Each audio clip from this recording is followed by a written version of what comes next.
You're listening to The Wake It's Up Today in from Ohio for a cleveland.com Tuesday. with your We've got host, lots to talk about on the editor, news Chris podcast Quinn. discussion from cleveland.com and the Plain Dealer. I'm Chris Quinn. I'm here with Lisa Garvin, Laura Johnston, and Layla Tassi. We're all waiting for the rain to end, although the remnants of Hurricane Ian could be coming our way next weekend. What will we do with all that water? Let's begin. Is Ohio's unemployment office snakebit, or are the people in charge of it, mainly the governor and lieutenant governor, simply incompetent?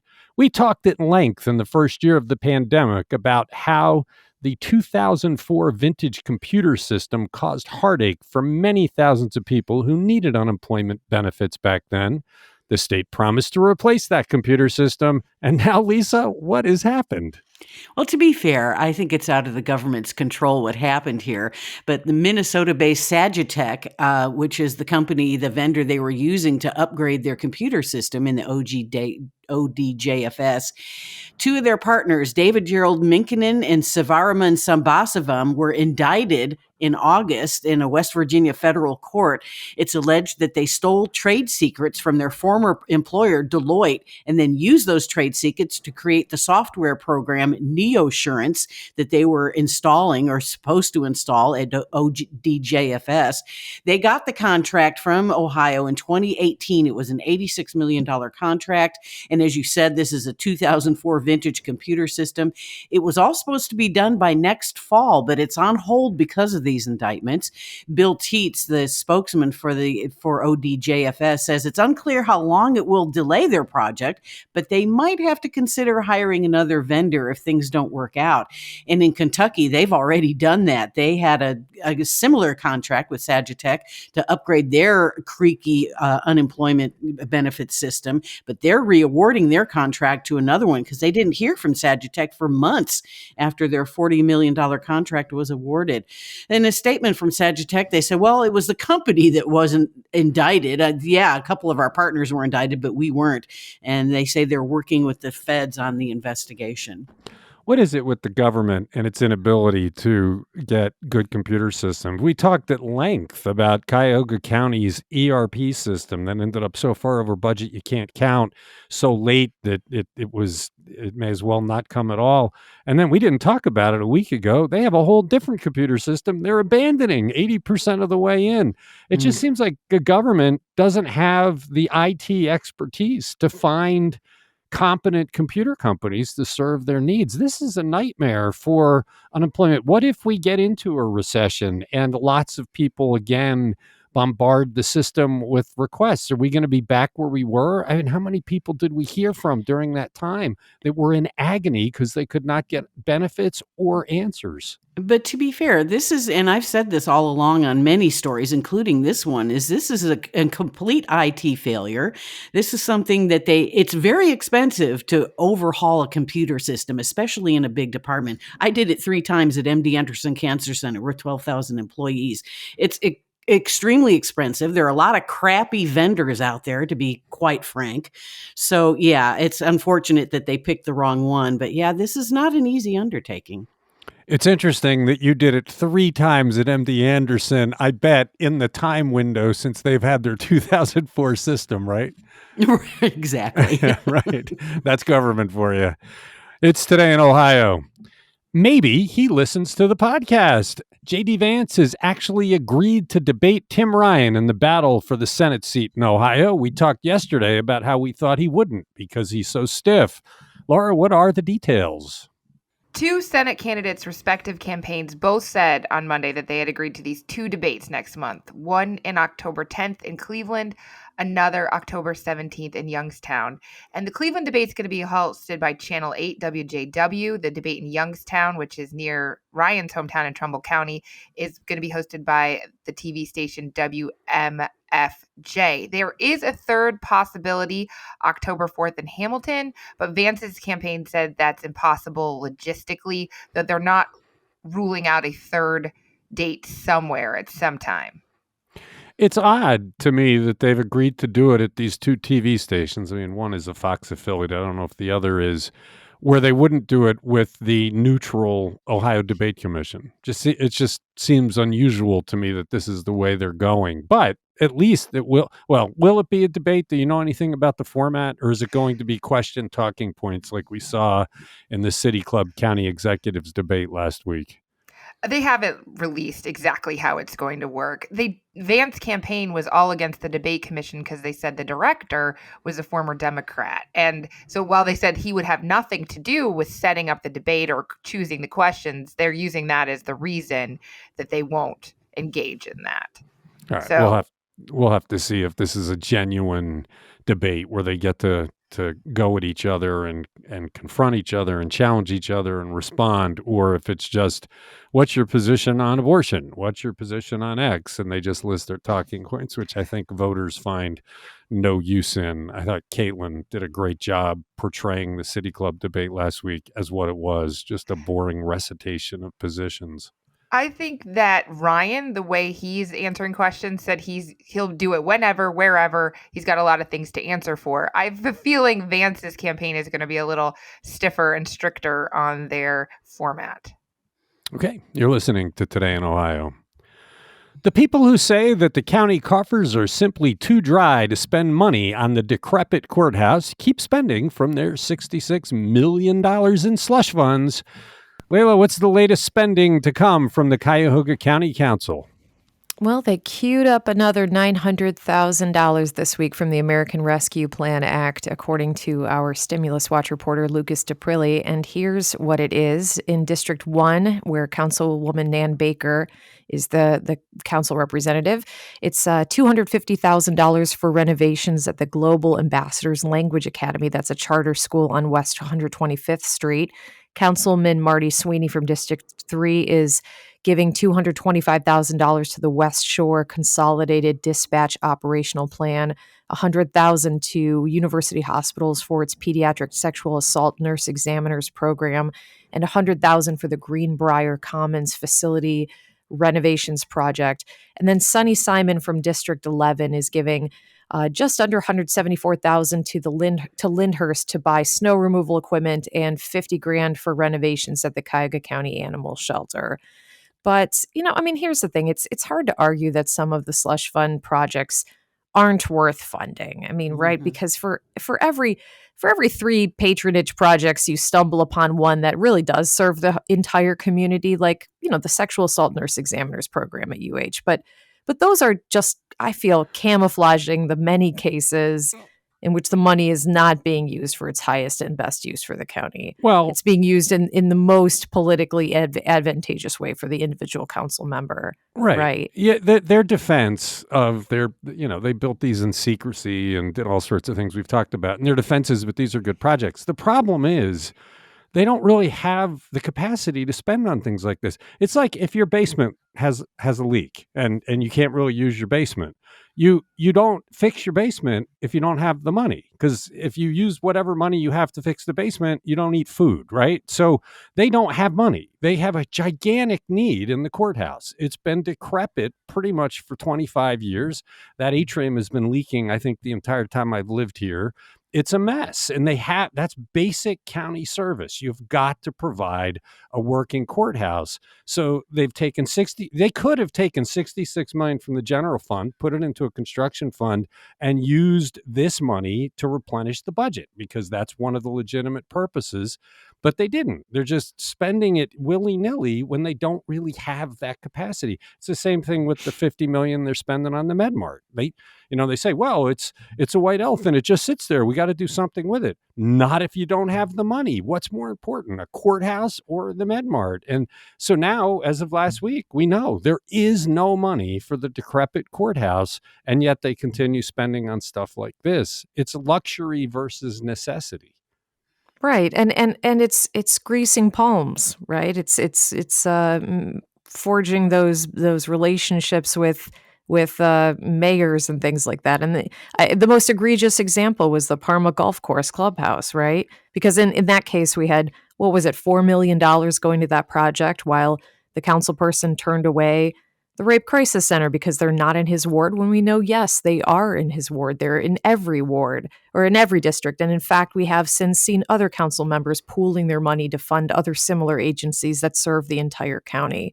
But, it just, that didn't serve that council person politically. And so it's not about serving the entire county. It's about serving the individual council members. That's what these slush funds have become. And, well, there could be a contest for most egregious, because it could be the dog park that the city didn't want. That's the thing. They thought that they were serving the mayor's wishes in that case, and not at all the wishes of the community. And that I think, and that sailed right through, and as far as I'm aware. The troubling part of this is that nobody on that council spoke up to say we shouldn't do this, that they all just took their money and ran with it. And you wish somebody would have said, can we have a discussion about fiscal responsibility? Taxpayers are feeling a horrible burden. We have some things we must do. We have to do something about children and family services because things aren't working there. We've got to build a jail probably, or spend a lot of money on the old one. We need to do something about the courthouse. They didn't. They just secretly planned this, kept it. They didn't disclose it to the public for months. We had to ferret it out, and now they're spending this one-time money, and meanwhile we have real needs. So that's why we keep talking about it. We'll keep putting out what they're spending it on, and how they're spending it, and what their other needs are. It's Today in Ohio. After a season during which cord cutters could not watch the Guardians in their big season, there is better news for cord-cutting Cavs fans. Lisa, what is it? Yeah, there's a new direct-to-consumer streaming service called Bally Sports Plus. They'll be carrying all the Cavs games, also Columbus Blue Jackets hockey and Columbus Crew soccer games. You can get it online at ballysports.com or their app. See, there's no need for a cable or streaming service. You just go directly to them to get this service. It's $20 a month, $190 a year for either Bally Sports Great Lakes or Bally Sports Ohio. If you want both, that's $30 a month, and you get a free 7-day trial. The first Cav game on the Bally Sports Plus platform will be the October 5th game against the Philly 76ers. And before this, only DirecTV stream carried Cavs games. No Guardians games on Bally Sports Plus because they have existing TV deals that preclude that. And Bally Sports Ohio and Bally Sports Great Lakes are part of a regional sports network, or RSN. But the owner, Diamond Sports, is facing possible bankruptcy, and they might have to sell to the Major League Baseball, the NBA, or the NHL. So, yeah, if you're a cord cutter, you can get your Cavs games on Bally Sports Plus. I have heard from so many people about their disappointment with what the Guardians did. The Guardians have a TV contract that really limits what people can see. And meanwhile, the Guardians complain that the fans aren't showing up. And the fans say, well, I couldn't follow the team because I couldn't get any kind of games on television. Laura, you've talked about this. You didn't have any access to Guardians games this year, right? Right. We have the MLB package because my husband is a Mets fan. And now, since Francisco Lindor is a Met, my son is a Mets fan because he can watch the games. Yeah, it's just a bizarre cause and effect. They complain they don't have any fans, but they make it almost impossible for people that are cord cutters to be fans because they can't watch the games. So good for the Cavs because they have what could be an exciting season with the team they've assembled, and maybe the Guardians will take a lesson from this for future seasons. At least, and we've been reporting this for the past couple of days, you can watch the Guardians in the playoffs much more easily than you could during the regular season. Check out the details on that on cleveland.com. It's Today in Ohio.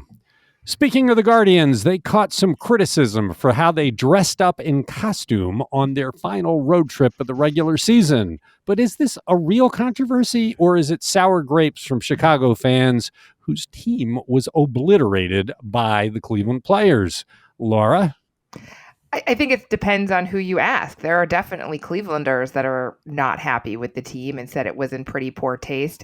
I agree. I did not realize until reading Joey Morona's story that this is a baseball tradition to dress up rookies in some kind of costume on the final road trip of the season. And his examples were superheroes, chickens, or cheerleaders. And instead, they're prison inmates in orange jumpsuits with a ball and chain. And there's 12 of them. And standing on either side are the catchers saying, following tonight's contest, officers Hedgers and Mail apprehended 12 of the most wanted rookies in baseball. More information to come, but ladies and gentlemen, we got them. And so this is on their Twitter feed. And I just, in this day and age, I don't know what is funny at all about posing people in prison garb. And the extra insult, if you want to take it there, is that the catchers are white and then many of the rookies are people of color. Oh, for goodness sakes. Yeah, the optics were not great. Although I think they were playing on the idea that they're so good that they're the most wanted, but it didn't ring true. Chicago television stations, think about it. 2 weeks ago, Chicago had a chance to win if they won some games against the Guardians, and the Guardians went on this incredible tear and just blew them out of the water. So they're despondent in Chicago because their team is not good, and so the TV station there made a big controversy out of this. They did, and they brought up all of the backstory about Wahoo and the Indians' name, and I don't really see those as really connected here, but this was obviously a pre-planned publicity stunt. Like, they had to buy the costumes and everything. This wasn't a one-off. And I wish somebody in the front office had said, maybe we should go with chickens. Like, I feel like that'd be funnier. Layla, Lisa, do you find it problematic? No. People have lost their sense of humor. Come on. Yeah, it's kind of where I am. It's one where is this just something you're looking to be offended by? I mean, yes, it's not the best judgment, but is it really worth outrage? Does it rise to the level of stamping your feet and being outraged? It seems like everything is a cause of outrage now. Right. And, poor comedians, they don't even know what's funny anymore, It used to be cutting edge, and now you can't say anything without offending somebody. Yeah, it used to be you'd look at something like that and think, that's a bit of a tin ear, and move on and never think about it again. But I guess with the way it flew on social media, I don't think it's going to blow up into a major controversy. I agree. Like, I'm not outraged by it. I just think that they could have thought this one through a little bit more. It was dumb, but lots of people do dumb stuff, and it doesn't stick to you. You're allowed to make dumb decisions once in a while. I know. I'll remember that. Yes, I make plenty. And they're all out there for everybody to see. It's Today in Ohio. The situation with the East Cleveland Police Department is a veritable disaster, with a large percentage of officers under indictment, including the chief. Reporter Corey Schaefer looked at the history of how many East Cleveland cops have been charged with crimes since 1998, and Olivia Mitchell looked at what the elected officials are now saying about the disaster that is the police department. Layla, what did they both report? Well, in the span of a month, 7 current or former East Cleveland cops have been charged with crimes, including Chief Scott Gardner, and that amounts to 15% of their police force. But since 1998, Corey Schaefer reports that at least 23 East Cleveland police officers have been charged with criminal conduct while in uniform. And experts say that this could really point to a culture of corruption in the ranks. One expert who headed internal affairs for New York police for decades said that they typically expected 0.5% of the ranks to be involved in criminal behavior. So 15% is just a mind-blowing number for them. And the accusations these guys face range from theft in office to taking bribes, stealing guns and marijuana while on duty, fleecing drug dealers, stealing from residents, tampering with evidence, you name it. And Olivia Mitchell spoke to some city council members, and she reported that they feel really at a loss to deal with this. They're dismayed to see this happening to their police force. They're not sure what to do. Of course, if these officers are convicted, their history, they say, but they said they need better screening tools to make sure that they're getting better candidates for these jobs and weeding out the bad apples who have the propensity toward criminal behavior. But it's really hard to recruit police anywhere. And East Cleveland only pays its cops a starting salary of $35,000 a year, and that's really not competitive. But So I would also argue there's a lack of discipline. They're cowboys over there. We've talked at length about their ridiculous chases that they chase everybody, and people go flying into other cities to get away. And one of the reasons they don't stop is because they don't want to get robbed by these guys. The word is out that these cops are bad guys. And the city council can do something about that. The city council could pass a chase policy similar to Cleveland's that says you can't do it.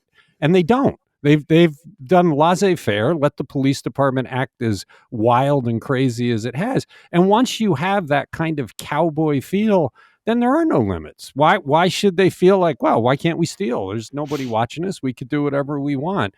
I think that from the mayor and the council, there's been no direction to curb this police chief and this police department. I disagree with that. They did pass a law. Remember the poor girl who was hit walking to the library and died? It was a Cleveland police chase, but they did enact a law after that.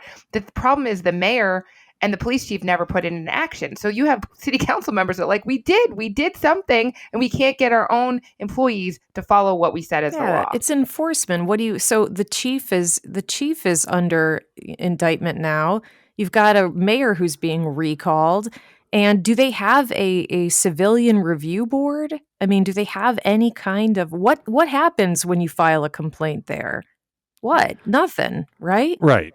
What I'm suggesting is if the city council, which is the legislative body, wanted to do something proactive about this, they could. They're throwing their hands in the air saying we're powerless to do anything, but they could create a civilian review board. They could do one where the mayor has nothing to do with it. They could pass legislation saying the city council is going to create the review board, and then they'll appoint people to it, and they'll do what it takes. They're not. This has been crazy for a few years now. I mean, the chases have been a problem for a long time. Our series last year really got into the details of it.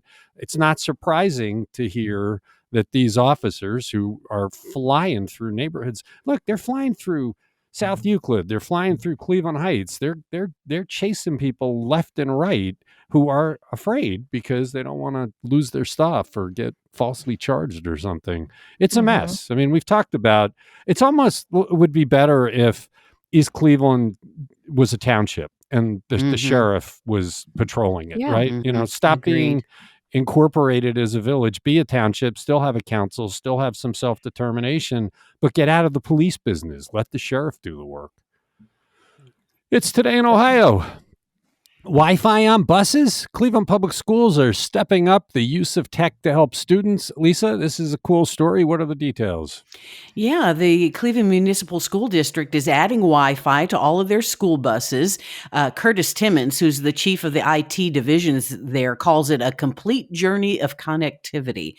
And along with that, they're also going to be making the student ID badges universal access.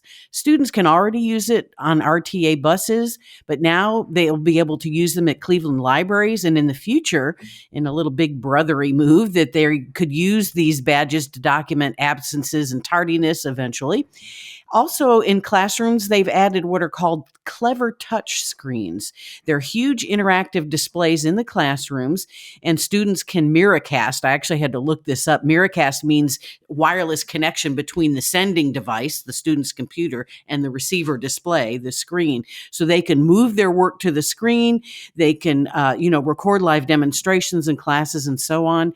And so that's pretty exciting stuff. They're really, and I think this is part of Eric Gordon's legacy. When the pandemic happened, the lack of Wi-Fi became terribly apparent, so for so many Cleveland school kids, and they managed to connect 5,000 families with Wi-Fi hotspots last year, working with Digital C and Spectrum. So this is just kind of a continuation of getting these classrooms digital and connected, part of Gordon's legacy.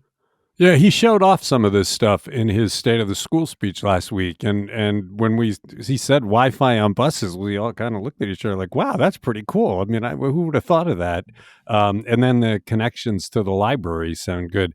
It does raise questions about once Eric is gone at the end of the school year, will this kind of advancement continue. IdeaStream reported a very disturbing meeting on Justin Bibb's calendar last April, around the time that they were not moving forward with Eric's contract, in which the Haslams met with Bibb along with their Tennessee representative who they've dealt with on charter schools. And it sounds like that meeting was very much about expanding charter schools, which is a very different approach to education. Yeah, but at least we're moving forward. I mean, Cleveland's been behind for so long. At least they're taking steps into the digital age. Yeah, you hope it continues. It's Today in Ohio. Cleveland has had quite a run of filming for superhero movies, including the well-known Avengers. And now comes word of yet another. What does reporter Joey Morona say we can expect, Laura? We can expect maybe another big urban battle scene a la the Avengers in this Marvel movie. It's Blade, which is a reboot of the franchise made famous by Wesley Snipes in the late 90s. The crew's going to be in town for at least 9 days, November 14th through the 22nd. Requires extras of all ages, races, and ethnicities, although I think it's 18 and up. And based on the length of the shoot, the variety of the background talent, the genre of the film, and Marvel's previous history, Joey Morona is saying he's seeing a pivotal action scene with a large crowd, Cleveland standing in for another city. So maybe something really big blowing up on the street. Yeah, I mean, everybody remembers when Avengers took over downtown, and then the scene in the movie was pretty spectacular. And we had was it Spider-Man 2? One of the millions 3, of I Spider-Man think, movies. yeah. Yeah, there's so many.